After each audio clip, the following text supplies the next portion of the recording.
بسم الله الرحمن الرحيم. الحمد لله والشكر لله والصلاة والسلام على رسول الله. نويت التعلم والتعليم والتذكر والتذكير والنفع والانتفاع والإفادة والاستفادة والحث على التمسك بكتاب الله وسنة رسوله والدعاء إلى الهدى والدلالة على الخير ابتغاء وجه الله ومرضاته وقربه وثوابه سبحانه وتعالى. Assalamu alaikum wa rahmatullahi wa barakatuh. Alhamdulillah, today I'm going to continue with this short course that we started 2 weeks ago on the 7th of October, which was on a Saturday. And inshallah, this will be the second and final class that we'll have in this short course, inshallah. Let me share my screen.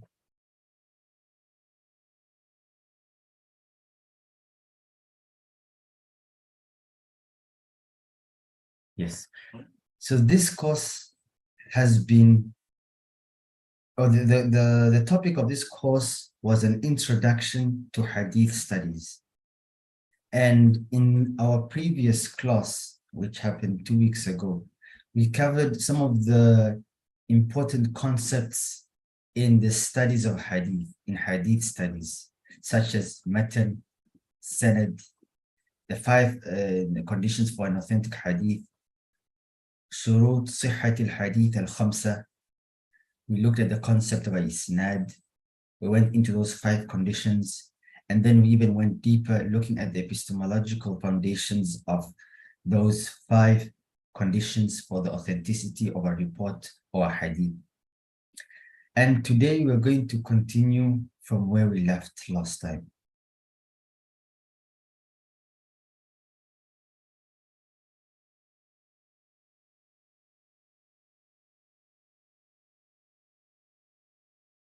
Today, I would like us to look at the history of Hadith.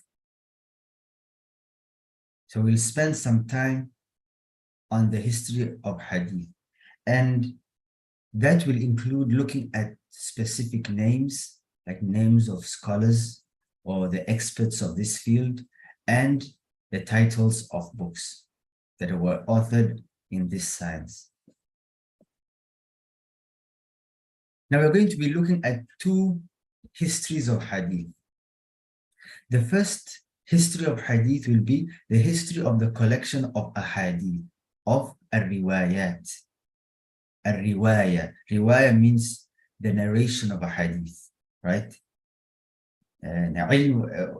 Normally the sciences of hadith can be divided into 2 camps or 2 categories. And previously we've mentioned ulumul isnad or ulumul sanad or ulumul matan, the sciences that look at the sanad of a hadith, while the sciences that look at the content of the hadith. What did Rasulullah sallallahu alaihi wasallam say? And scholars go on in fleshing out the meanings that the Prophet ﷺ intended in his statements. And a different way to dichotomize hadith or the science of hadith would be ilmu riwaya wa ilmu diraya. And in general, ilmu riwaya looks at the narration of the hadith themselves. You know, Sahih al-Bukhari, Sahih Muslim, Matn Arba'in al-Nawawiyya, Bulugh al-Maram, Umdatul Ahkam. These are works in which they collected a hadith from the Prophet ﷺ. While you have ilmu diraya, while diraya means understanding, it means fahm. And ilmu diraya could be understood as the sciences that look beneath the hood or under the hood of hadith. So they look at what we would see as ulumul sanad, you know, looking at the authenticity of a hadith. And علم الرجال, علم الجرح والتعديل, مصطلح الحديث, علم العلل, those kinds of sciences. And today, when we're going to look at the history of hadith, we're going to look at the history of the collection of a hadith. And we're also going to look at the history of the codification of the principles of ulumul hadith. And normally, you'll find within an intellectual history that first a science develops, and then after some time, scholars look at foundational matters in that science, and they start to write works on those foundational matters. But those foundational matters were always operating in the minds of the experts of that field, even before they started to write works on those foundational matters and principles. And a good example of that would be fiqh. Fiqh developed before usul al-fiqh. You know, you have after the era of Rasulullah sallallahu alaihi wasallam, you get the Sahaba giving fatwa on different masail that would appear in their society, in the early Muslim society. They would give fiqh rulings, and sometimes they would differ with each other. But they would differ with each other because of the principles that they adhere to. And sometimes those principles would not be articulated, or many times those principles that are operating in the background, in the mind of the faqih, in the mind of the jurist, would not be explicitly articulated. And then you get the tabi'een, you get the likes of Imam Sa'id ibn al-Musayyib, then you get Imam Ibrahim al-Nakha'i, and these two scholars are seen as the fathers of the school of Hadith, Ahlul Hadith, and the school of Ahlul Ra'i, the school of expert reasoning. And these two schools, Ahlul Hadith and Ahlul Ra'i, could be seen as the ancestors that gave rise to the four madahib that we have today, and even more madahib. So the Shafi'i, the Maliki, the Hanafi, and the Hanbali madahib, they trace back to these two ancestral schools of fiqh, Ahlul Hadith wa Ahlul Ra'i. And the likes of Imam Sa'id ibn al-Musayyib and Imam Ibrahim al-Nakha'i and the other tabi'een would give fatwa on different masail.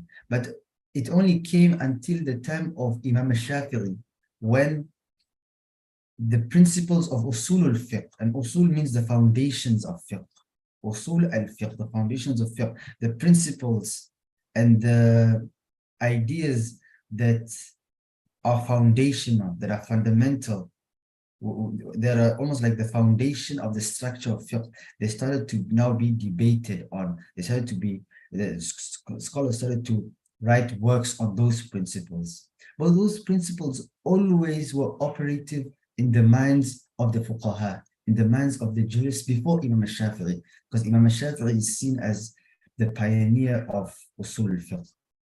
And before Imam al-Shafi'i, you get imams like Imam Malik, Imam Ibn al-Mubarak, you get Imam Sufyan al-Thawri, Sufyan ibn Uyayna, you get Imam Abu Hanifa, and many other imams, Imam al-Layth bin Sa'ad. You get many scholars of fiqh who had principles of usul al-fiqh, but they did not explicitly utter them. It is said that Imam al-Shafi'i, although there's a difference of opinion on who was the pioneer, who was the first one to codify the principles of usul al-fiqh, although there's a disagreement on that, Imam al-Shafi'i is seen as the first one. So Imam al-Shafi'i did not invent something new. Those principles existed before, but they were only made explicit during his time. And something similar happens in hadith, where you have a history of the collection of a hadith, but later on, you get now the codification of the principles that the scholars of hadith used as they were collecting those ahadith. And we're now going to be looking at these two different histories of hadith. You get also something similar in logic. Yes, yeah. Like Aristotle is seen as the pioneer of logic, is seen as the one who codified the principles of the science of logic. But that doesn't mean that logic wasn't being used before Aristotle. I mean, there were millennia of human beings. There were many human beings who lived before Aristotle, and they obviously applied logic in their lives. But it was only until Aristotle's time when the logic was now made explicit. Yes.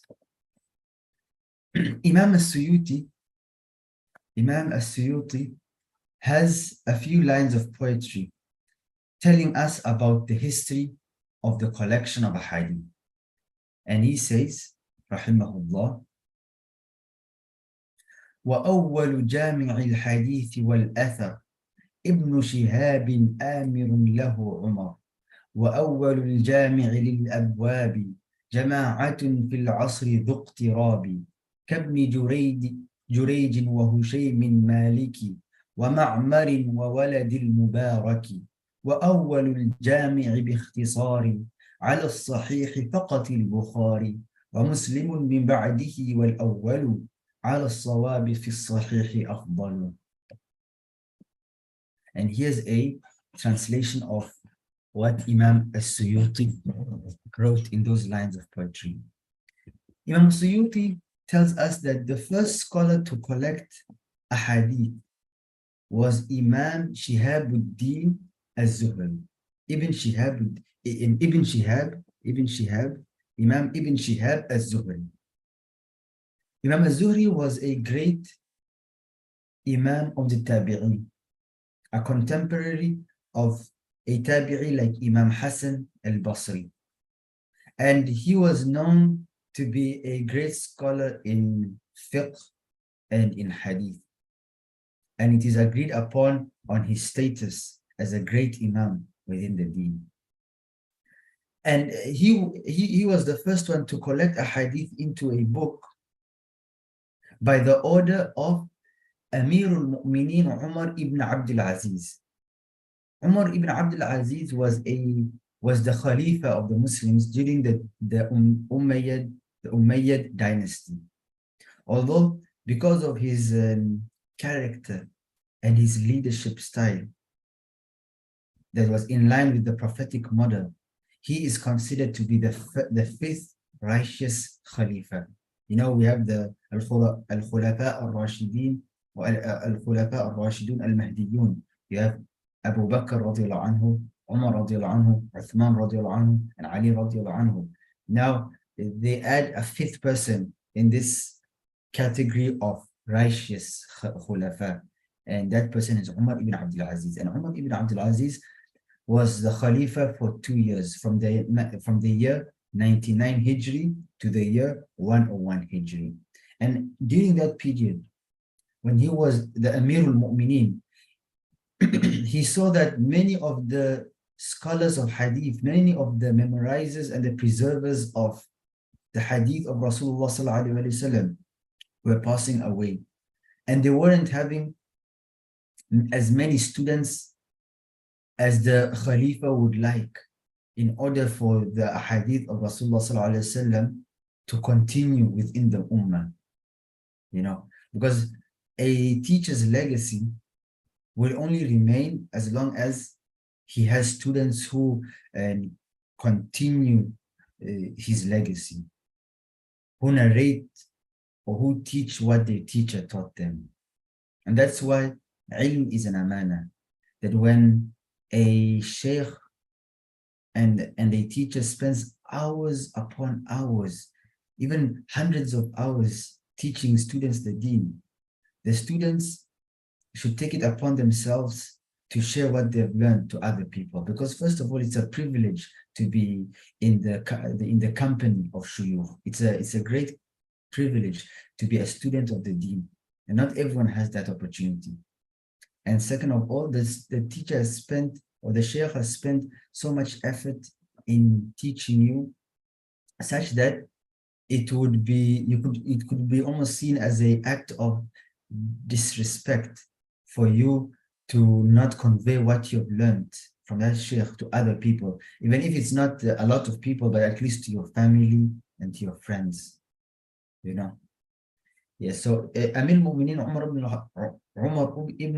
Abdul Aziz ordered Imam Az-Zuhri to collect the hadith of Rasulullah sallallahu alaihi wasallam. And Imam Az-Zuhri collected the hadith without arranging them in a particular way and without looking at their authenticity. He just collected all that he could find. Then you get a second stage in the history of the collection of a hadith. And this was, and in this stage, you find Imams like Imam Malik, Imam Al-Awza'i, Imam Sufyan al-Thawri, and others, who included sayings and the fatwas of the Sahaba and the Tabi'een into their collections and arranged the ahadith according to fiqh chapters. So now you get these, so at the first stage, you get Imam al-Zuhri collecting all ahadith, collecting all that he could find about Rasulullah sallallahu alaihi wasallam. Now, in this second stage, the authors of collections of ahadith did not restrict themselves to just the sayings of Rasulullah sallallahu alaihi wasallam, but they included within the books of hadith the sayings of the Sahaba, the fatwas of the Sahaba and the Tabi'in. And so, for example, a hadith that goes to Rasulullah sallallahu alaihi wasallam, a hadith in which it ends with Rasulullah sallallahu alaihi wasallam is called a marfu' hadith. And a hadith that stops at the Sahabi, which means that a report that tells us what a Sahabi said is called a mawquf hadith. And a report that tells us what a Tabi'i said is called a maqtu' hadith. So these Imams collected marfu'at, mawqufat, and maqtu'at within the works of hadith. And they arranged them according to the chapters of fiqh, the chapters of fiqh.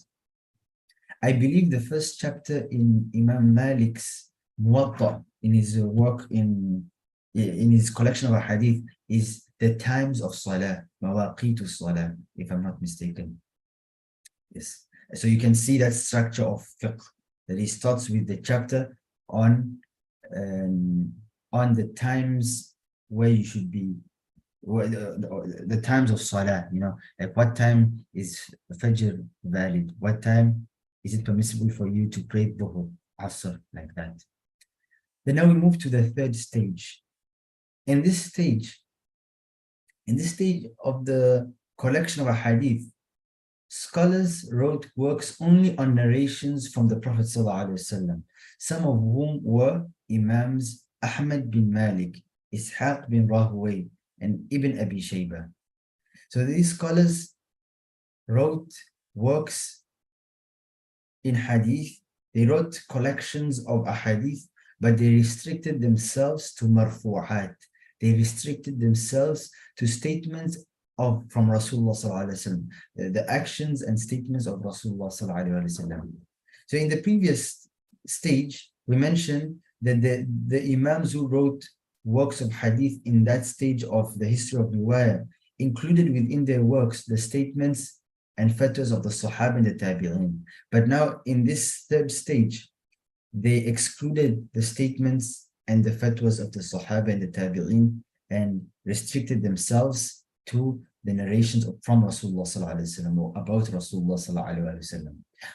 And then the fourth stage in the history of riwayah came when Imam al-Bukhari and Imam Muslim, especially Imam al-Bukhari, then came the Imam of the Muhaddithin, al-Bukhari, who picked out Sahih ahadith and collected them in his Jami', who was followed by his student Imam Muslim. In this stage of hadith collection, in this stage of the history of hadith and narration, you get scholars like Imam al-Bukhari and Imam Muslim who restrict themselves further to authentic ahadith from Rasulullah sallallahu alaihi wasallam.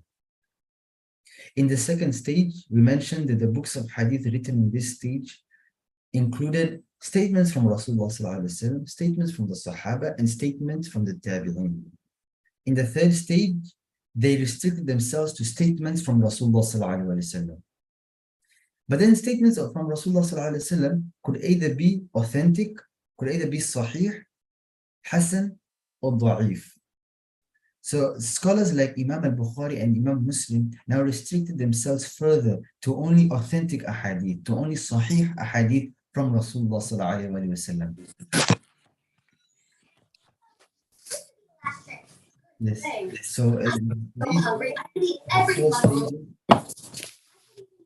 the menu. These are the four stages that we find in the history of the collection of ahadith. The first stage in the history of the collection of ahadith was spearheaded by Imam al-Zuhri, who was ordered by Amir al-Mu'mineen Umar ibn Abdul Aziz to collect ahadith of Rasulullah sallallahu alaihi wasallam, the ahadith of the Prophet sallallahu alaihi wasallam. And Imam al-Zuhri did not arrange those ahadith in any particular manner, nor did he exert effort in checking their authenticity. And these developments occurred later on, occurred after him, after Imam al-Zuhri. And in the second stage, you get Imams like Imam Malik, Al-Awza'i, Sufyan al-Thawri, who included within their works of hadith the statements and the fatwas of the Sahaba and the Tabi'in. And then in the third stage, we find scholars like Imam Ahmad bin Hanbal, Ishaq bin Rahawayh, and Ibn Abi Shaybah, who restricted themselves to the statements and actions of Rasulullah sallallahu alaihi wasallam.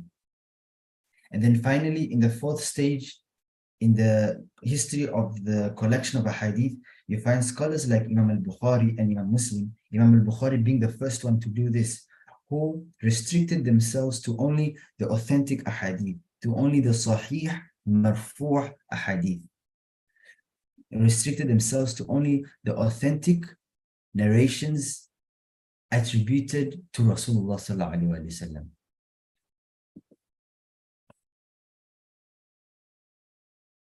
Yes, so this is a summary of what we've just mentioned. Imam al-Zuhri being the first one to collect a hadith. Then you get scholars like Imam Malik who arranged their works, who arranged their books of hadith in accordance to fiqh. Then you get scholars like Imam Ahmad who restricted themselves to only prophetic narrations, excluding the statements from the Sahaba and the Tabi'in. And then you get Imam al-Bukhari and Imam Muslim and others who restricted themselves to only authentic narrations. And as we've previously mentioned, we are looking at the two histories of hadith. We've covered the history of the narration of a hadith, or the history of the collection of reports about Rasulullah sallallahu alaihi wasallam. Now we're going to look at the history of the science of hadith, or the history of the principles that were used by those scholars who collected a hadith in authenticating those ahadith. Now we're going a bit deeper. We're now going to the foundations of hadith. We're not just looking at the narration of a hadith, but we're now looking at the foundations, like what goes on beneath the hood of hadith. And the first scholar to codify the science of hadith, the first scholar to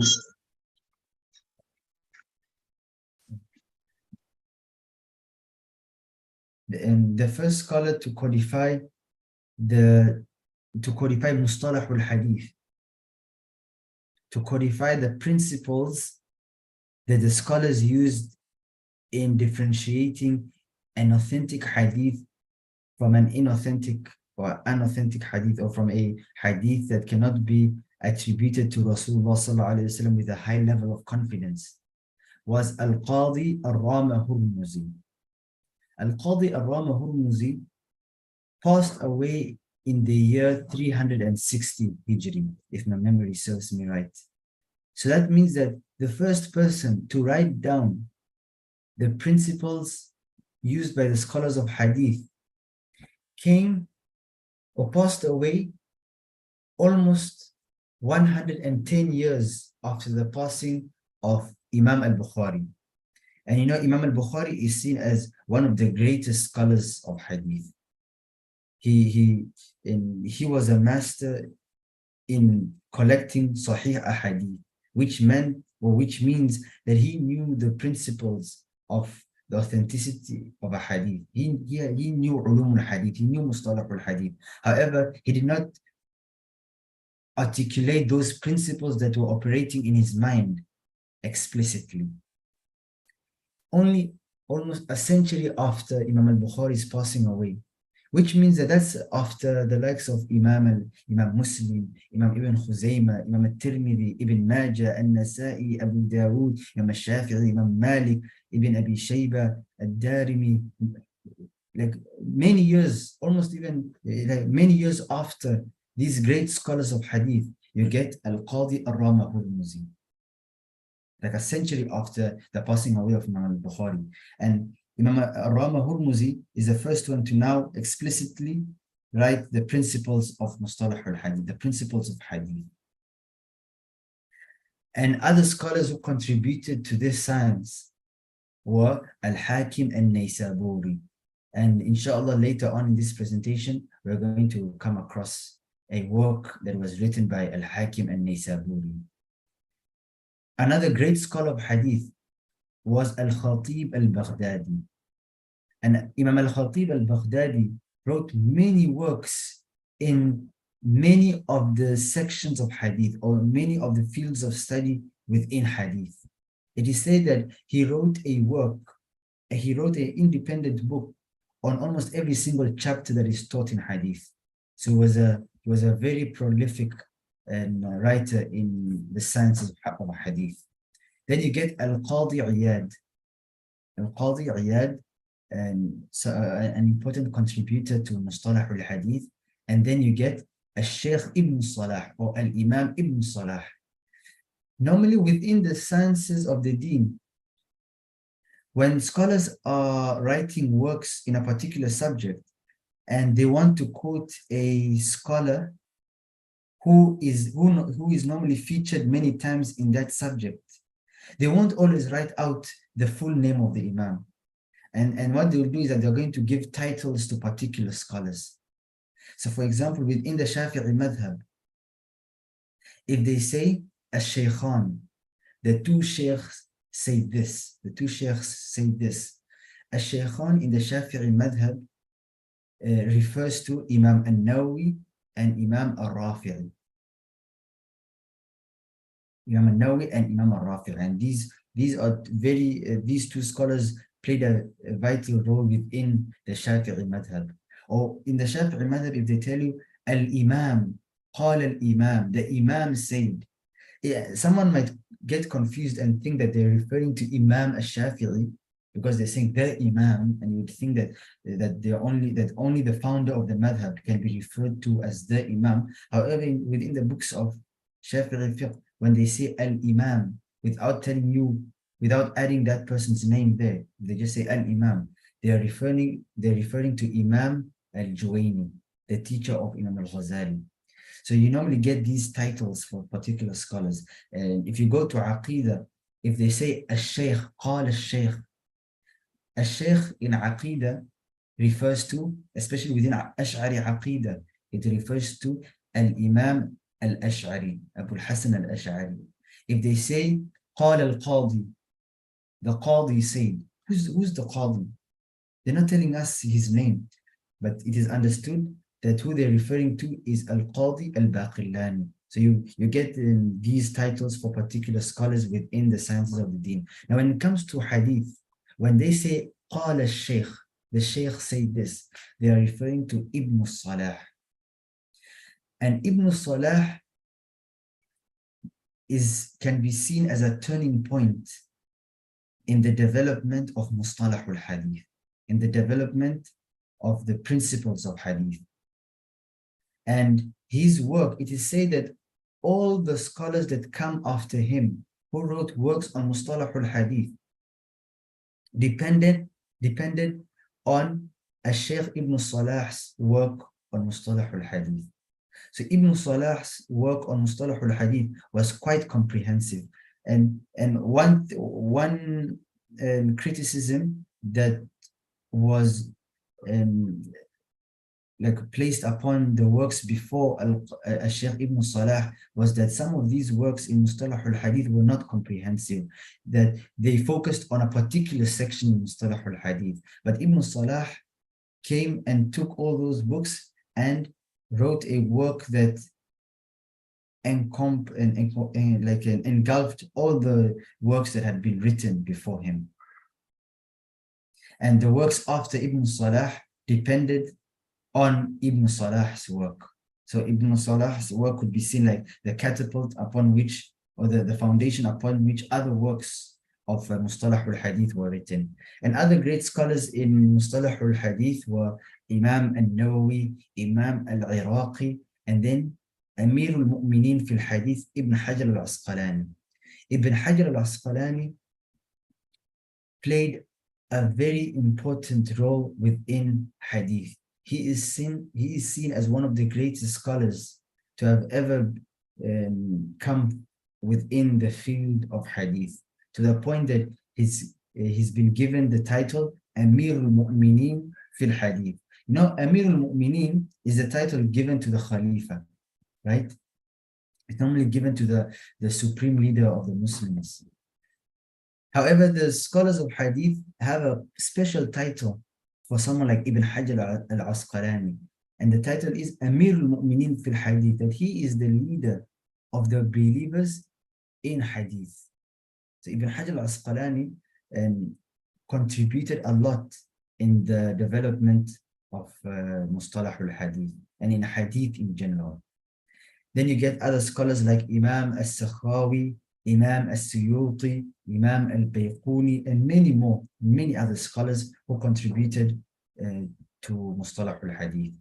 Now, when you look at these names over here, I've made the names of 3 scholars in bold. The first one is Al-Qadi al-Rama Hurmuzi. And the reason why I made his name in bold is because he was the pioneer of Mustalah al-Hadith. He was the first one to write a work solely on Mustalah al-Hadith.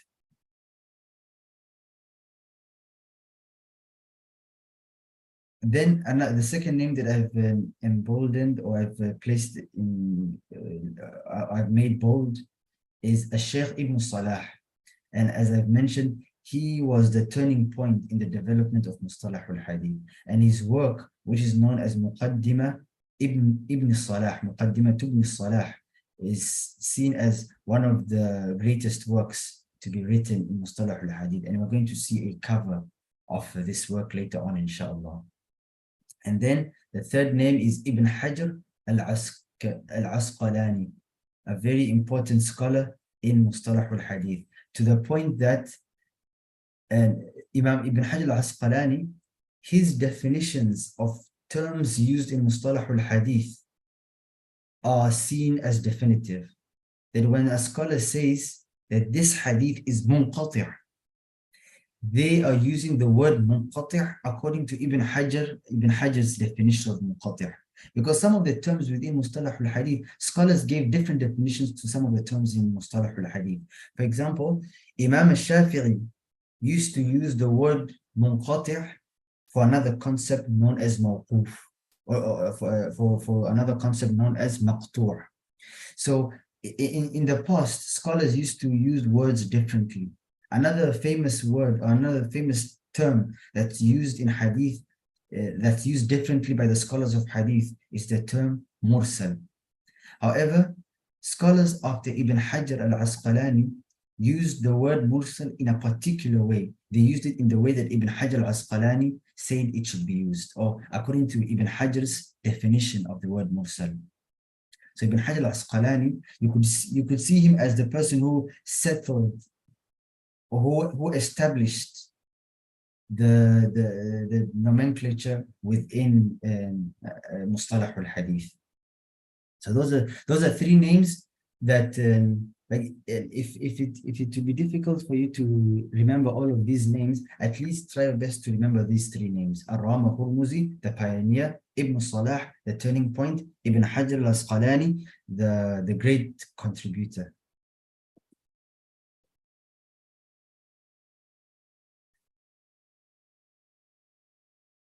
And today's lesson won't be as long as the lesson that we had 2 weeks ago. I think in our lesson 2 weeks ago took something like 2.5 hours. But today I don't think it will take that long, because already we've finished the first half of what I prepared for today. And just to mention that again, and what I would like, or what I planned to present today, was to look at the history of Hadith, and specifically to look at the two histories of Hadith, looking at the history of the collection of a Hadith and the history of the codification of the principles of Hadith. And we've covered that so far, alhamdulillah. And since we're talking about the history of Hadith, we cannot talk about history without mentioning the names of scholars and the titles of their works. And this second section will be looking at images of some of the main books in Hadith and who authored those books, inshallah. So from this point onwards, we're going to be looking at images of different books of Hadith. So we're going to start off with books that collect a Hadith. And an example of such a book would be Matnul Arba'in al-Nawawiyya, Imam al-Nawawi's 40 ahadith. And in this work, he collects 40 ahadith. So for example, he says over here, عن أبي يعلى شداد ابن أوس رضي الله عنه عن رسول الله صلى الله عليه وسلم قال إن الله كتب الإحسان على كل شيء فإذا قتلتم فأحسنوا القتلة وإذا ذبحتم فأحسنوا الذبحة وليحد أحدكم شفرته وليريح ذبيحته رواه مسلم. So this would be an example of a riwayah, and this would be an example of a book that collects a hadith. So let's see other books that have collected a hadith. In this image, we see the 6 books of hadith, Al-Kutub As-Sitta, and these are the 6 most authoritative collections of ahadith within Ahlul Sunnah wal Jama'ah, and arguably within Islam, like within the entire deen, the entire deen, which would include the Shia, the Khawarij, the Mu'tazila, and other sects. A statement that normally comes to my mind whenever I'm thinking about hadith or these kinds of topics is a statement that I once heard from a Sheikh An-Ninawi, who is the founder of Medina Institute. Sheikh An-Ninawi once said that when you look at hadith scholarship within Ahlul Sunnah wal Jama'ah, within Sunni Islam, and compare it to hadith scholarship in other sects of Islam, such as the Mu'tazila and the Shia and other sects, you will see that the Sunni scholarship of hadith is like an adult, while the other sects' scholarship in hadith could be seen as infants. And what you understand from this statement is that Ahlul Sunnah wal Jama'ah exerted so much of their effort in developing this science, and that makes us, or that should make us, confident in what we find in these books of hadith collection. And many books of hadith collection have been written, but the 6 most authoritative of those books of hadith collections would be Sahih al-Bukhari, Sahih al-Bukhari, Sahih Muslim, Sunan al-Tirmidhi, or also known as Jami' al-Tirmidhi, Sunan Abi Dawood, Sunan al-Nasa'i, and Sunan Ibn Majah. These are the 6 books, the 6 most authoritative works of hadith. And within these 6 books, you'll find a particular order of preference by the scholars. So, and many of the scholars would say that the best amongst these 6 books is Sahih al-Bukhari, then Sahih Muslim. And something interesting is that Imam Muslim was a student of Imam al-Bukhari. Yeah, so Sahih al-Bukhari, number 1, number 2 would be Sahih Muslim, then number 3 would be Jami' al-Tirmidhi. And then the others could be arranged in different ways. However, Sunan Ibn Majah is normally seen as the 6th one, as the last one. So Sahih al-Bukhari, Sahih Muslim, then Jami' al-Tirmidhi, then let's say Sunan Abi Dawood, then Sunan al-Nasa'i, then Sunan Ibn Majah. Other books of hadith collections are Musnad al-Imam al-Shafi'i. Imam al-Shafi'i had a collection of hadith, had a collection of hadith also. So this is his work on hadith collections. Musnad al-Imam al-Shafi'i. Then here's another photo of Sunan Abi Dawud.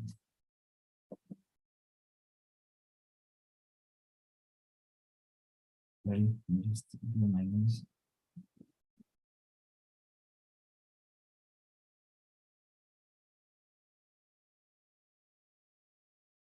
Then we get two interesting works of hadith. And just to go back to these 6 books, these 6 books are normally called Al-Kutub As-Sitta. However, there's 2 out of these 6 books are called the Sahihain or the Sahihan, the 2 Sahih books, the 2 books that restricted themselves to authentic Sahih Ahadith. And those 2 books are Sahih al-Bukhari and Sahih Muslim.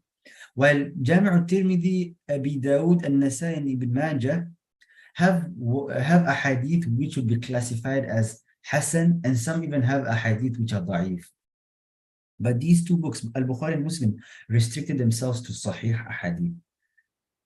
And the reason why these other books contain non-Sahih ahadith is because the authors of these books had other intentions or had other objectives when they were writing these books.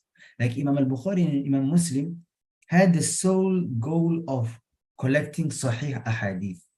But some of the other scholars like Imam at-Tirmidhi, his criterion was not to collect authentic ahadith per se, but to collect ahadith where the scholars of fiqh had implemented in their fiqh, and where the imams were acting upon those ahadith. And you'll find within fiqh the usage of Hasan and sometimes even da'if ahadith. For example, Al-Shaykh Ali Jum'ah, who's the previous Grand Mufti of Egypt, he once said that there's up to 1,500 da'if, weak ahadith, that the scholars of fiqh used in the deduction of rulings. So 1,500 ahadith, if I remember that figure correctly, 1,500 da'if ahadith. So that means that the scholars of fiqh implemented or acted upon those ahadith, despite them being da'if. So Imam al-Tirmidhi's objective was to collect ahadith in which they were ma'mulun bihi, that the scholars had acted upon them, even if they were hasan or da'if. And that's why you'll find Imam al-Tirmidhi saying many times that this hadith is hasanun sahihun. Although there's a whole debate about what is meant by hasanun sahih, but my point is that Imam al-Tirmidhi himself, within his work, would admit that this hadith is hasan. Yes, so now the reason why I've come back to this image is because the 2 books that restricted themselves to Sahih Ahadith are Al-Bukhari and Muslim. However, there were scholars after Imam Al-Bukhari and Imam Muslim who also had the same objective, who told themselves, I want to collect ahadith that are only Sahih. And one of them is Sahih Ibn Khuzaymah.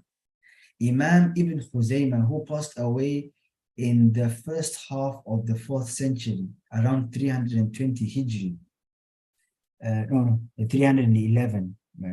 Sorry for that. 311. He passed away in the year 311 Hijri. Wrote a work on just Sahih Ahadith. However, most of his Hadith book did not reach us. Most of his Hadith book got lost. So I think only a quarter of what he had collected has remained in history and has reached us. Then you get a very interesting book known as Al-Mustadrak ala Sahihain by Al-Hakim An-Naysaburi. Just want to remind you of this name over here, Al-Hakim An-Naysaburi. Imam Al-Hakim An-Naysaburi had a very interesting objective. His objective in writing this work was to look at the ahadith that Imam al-Bukhari and Imam Muslim have narrated in their works, and to see the kinds of principles that Imam al-Bukhari and Imam Muslim used in determining authentic ahadith. And then he took those principles, or he took those conditions, or that criteria for a sahih ahadith, and then he looked for more ahadith that Imam Muslim and Imam al-Bukhari did not include within their works. And he collected those extra ahadith that were outside the two sahihain into his book Al-Mustadrak. So Al-Mustadrak could be seen as an extension of Sahih Muslim and Sahih al-Bukhari. Because Imam al-Bukhari and Imam Muslim did not include within their book all the Sahih ahadith that they came across. Imam al-Bukhari explicitly mentions this idea, or he explicitly says this idea, that he did not include within his work all ahadith that he saw that were sahih. He only included within his work a portion of sahih ahadith. And then you could see Imam Muslim as also including another portion of sahih ahadith, but there's still many more other sahih ahadith that are outside of the corpus of Sahih al-Bukhari and Sahih Muslim. And now Al-Hakim al-Naysaburi collected those ahadith and then put it in his work Al-Mustadrak. However, many scholars criticized many of the ahadith found in the Mustadrak, and that Imam Al-Hakim al-Naysaburi was not as strict in his authentication as Imam al-Bukhari and Imam Muslim were. So you'll find within the Mustadrak ahadith that are not at the same level as Sahih al-Bukhari and Sahih Muslim. And that's why even within this image, you get the summary of Al-Hafiz al-Dhahabi. Imam Al-Hafiz al-Dhahabi,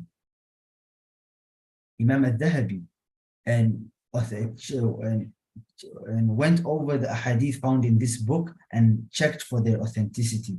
And I once came across a statement from Imam al-Dhahabi where he said, if my memory serves me right, that almost a third, almost a quarter of the ahadith found in the Mustadrak do not fulfill the conditions of Bukhari and Muslim. Yes. So although Imam al-Hakim al-Naysaburi had a very noble goal and objective, and some scholars after him criticized some of the hadith that he included in his work. Yes. And inshallah, I would like us to continue from here after our 15-minute break, inshallah. So we can, I'm going to come back at 5 past 10, inshallah. Shukran.